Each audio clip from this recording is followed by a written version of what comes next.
میرا یہ ویڈیو پیغام خصوصاً جنگ کی عوام کے لیے یہ لانگ مارچ کے سلسلے میں جنگ سے جو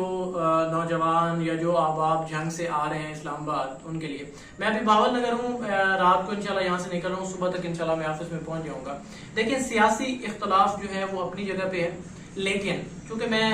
دھرتی ماں جنگ کا رہائشی ہوں اور جنگ کے جتنے بھی مکین ہیں میں ان کا خادم ہوں، ان کا نوکر ہوں، اور میں یہ ویڈیو پیغام بیسیکلی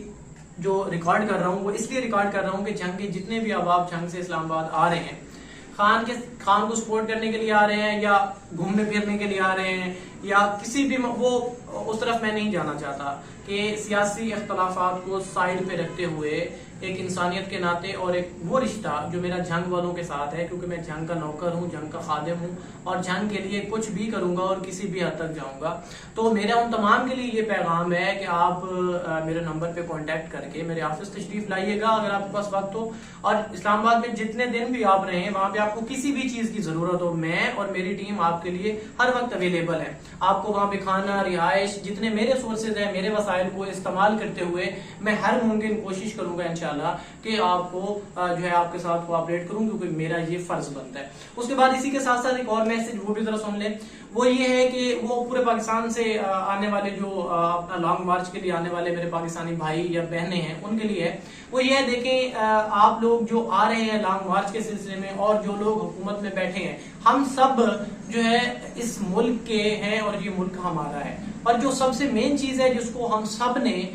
جو ہے جس کے اوپر فوکس کرنا ہے وہ یہ ہے کہ امن کو ہم نے بحال رکھنا ہے۔ کسی کو نقصان، اب پچھلے دنوں کی آپ دیکھ لیں جو ٹی ایل پی نے کیا تھا، میں ایک چھوٹی سی آپ کو مثال دیتا ہوں، سپوز میں اپنی فیملی کے ساتھ جا رہا ہوں کہیں پہ گاڑی میں اور آگے سے روڈ بلاک ہوتا ہے اور مجھے کہیں ایمرجنسی میں پہنچنا ہوتا ہے یا میرا کوئی مریض ہوتا ہے یا اور ہزار معاملات ہوتے ہیں، بندے کے معاملات زندگی میں سے کوئی ایک مسئلہ ہے جس کے لیے میں اپنی فیملی کے ساتھ سپوز جا رہا ہوں اور آگے روڈ بلاک ہو یا ہماری گاڑیوں کو کوئی ڈنڈے مارنے لگ جائے، شیشے توڑ دے، آگ لگانے لگ جائے، تو دیکھیں یہ ڈسٹربنس ہوتی ہے۔ تو ہم انسانیت کو جو ہے نا وہ آپ نے اپنی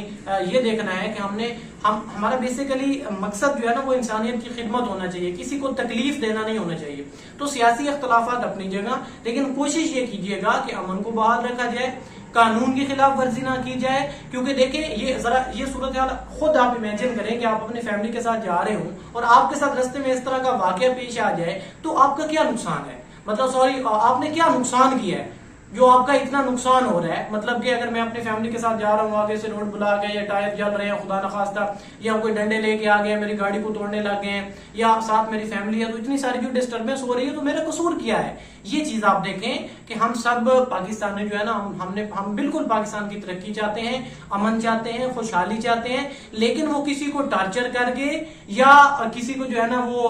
یہ جو ہے نا غیر یقینی صورتحال بنا کے یا اس قانون کی خلاف ورزی کر کے ہرگز ممکن نہ ہے۔ تو ہمیں کوشش یہ کرنی ہے کہ آپ بالکل اپنے نظریوں کو سپورٹ کریں، اپنے لیڈرز کو سپورٹ کریں۔ میں ہرگز یہ نہیں کہہ رہا کہ آپ لانگ مارچ میں نہ جائیں، بالکل جائیں، آپ جائیں، احتجاج کرنا، پرامن احتجاج کرنا آپ کا حق ہے، آپ اس کو ضرور کریں، لیکن یہ لازمی ذہن میں رکھیں کہ ہمیں جو ہمارے پاکستانی بھائی اور پاکستانی بہنیں ہیں، ہمارے جو اپنا یہاں کے ملک پاکستان کے جو مکین ہیں، ان کو پہلے بہت سارے مسائل کا جو ہے وہ سامنا ہے کہ اس وقت پاکستان سیاسی طور پہ کس جگہ پہ کھڑا ہے، آپ دیکھ سکتے ہیں معاشی طور پہ کہاں پہ کھڑا ہے اور اخلاقی طور پہ کہاں پہ کھڑا ہے، تو تباہی کے کنارے تک جو ہے نا پہنچ چکے ہیں۔ تو پہلے بہت سارے مسائل ہیں، تو آپ نے کوشش یہ کرنی ہے کہ مزید مسائل کو بڑھانے کی بجائے آپ ایک پرامن احتجاج کریں اور انشاءاللہ پاکستان کے لیے بہتر ہوگا۔ آپ سب انشاءاللہ بہتری کی کوشش کریں گے۔ پاکستان ہمیشہ زندہ باد، اپنی دعاؤں میں یاد رکھیں۔